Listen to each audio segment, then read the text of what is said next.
But it's good when you catch a crowd off guard, and they seem to be into it. And the House of Blues crowds have been like that. So it's probably the best for me so far. Yeah. Cool. And can you share your favorite joke with us? Yeah, sure. I talk a lot about my appearance. Usually when I'm not so dressed up, people mistake me for a homeless person, but I don't see it, I say. I think I look more like a cool ex-skateboarder that doesn't live anywhere. I do look like a vegan, and I am. And if you don't know what vegan means, it means you don't eat meat, you don't eat dairy products, and you don't make sense to anyone else in your family. And I learned that the hard way. I had dinner with my dad, and I ordered a veggie burger, and the waitress walks away, and my dad looks to me and said, you know, you used to love cheeseburgers. And I looked at my dad, and I was like, well, you used to love Mom. Well, thanks for that, Matt. It's my favorite joke, not my mother's. It was a pleasure. Thanks, it's great having me. Moving on to one of my favorite parts of the broadcast, the following things haven't happened yet, but they could. It's Shroud Digger's news segment. Welcome to silly season. Toby Keith was arrested yesterday for texting while driving. Keith said he normally could outrun the police, but he's not as good as he once was. Dierks Bentley refused to comment except to ask, what was he thinking? Bentley has not had any traffic violations in the past 3 years. He goes down the road freely and easily. Dierks is one of the few Bentleys you'll see with an American flag. An MGH autopsy found a local girl was not pretty on the inside.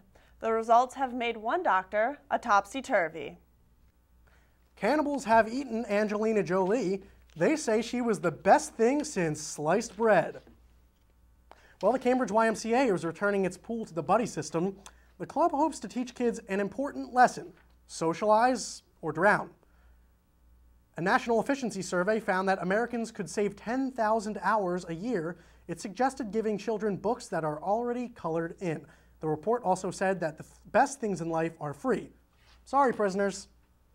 A survey by Quinnipiac found that if Will Smith had cataracts, he would be the Fresh Prince of Blair. A competing Pew study found that if Smith was from Minsk, he would be the Fresh Prince of Belarus. Chumbawamba lead singer Lou Watts was knocked down last weekend. He is now in fair but stable condition. That's all the news that happened today. We close today's show with Dan's Days. Dan? I appreciate that, Colette. I really do. But I want to take a minute and be serious. Satire is important to society. It allows us to laugh when we'd normally cry. It gives us the ability to speak truth to power. But satire has become entertainment. Being funny became the goal, not the method.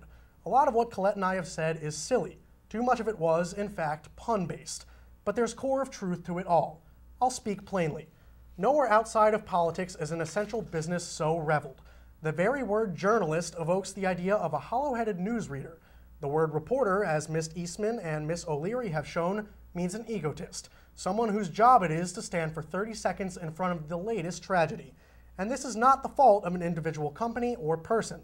It is not the fault entirely of the viewing public either. It is the fault of every news director who tried to turn news into something it was not, to try to compete with detective murder fantasies and drugged-out reality television.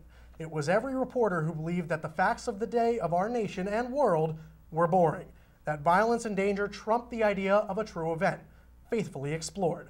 That's what News with a Z stands for. The idea that news needs fancy 90s-style edginess, that the news needs pain delivered with a well-combed style, that satire is an indiscriminate vulture, attacking anything that displays a hint of weakness. This show speaks to the essential question of journalism. Are we happy with what is, or do we want to be better than we are? Are we permanently drawn to spectacle alone, like mosquitoes to a bug zapper? Can we be better than our base instincts? Can we shape ourselves into something besides the image of images? Colette? Well said, Dan. We had some jokes, we had some fun, and we questioned the fundamentals of our business. Sometimes that's all that you can ask. Thank you, Dan. That was News with a Z. Remember, if you didn't hear it here, who told you? I'm Colette. And I'm Dan. See you soon. I kind of want to be you. I mean, not really, but you know what I mean, right? Yeah. What happened? So after you say money tag, it's going to go to a 2-shot. It wasn't marked in the rundown. So After I say money tag. after you say money tag. Or no, after she says money tag. Yeah. After you say money tag. So just start with me saying money tag. So we're going to a 2-shot. Yes. Okay. Starting with you. Saying money tag. Yeah.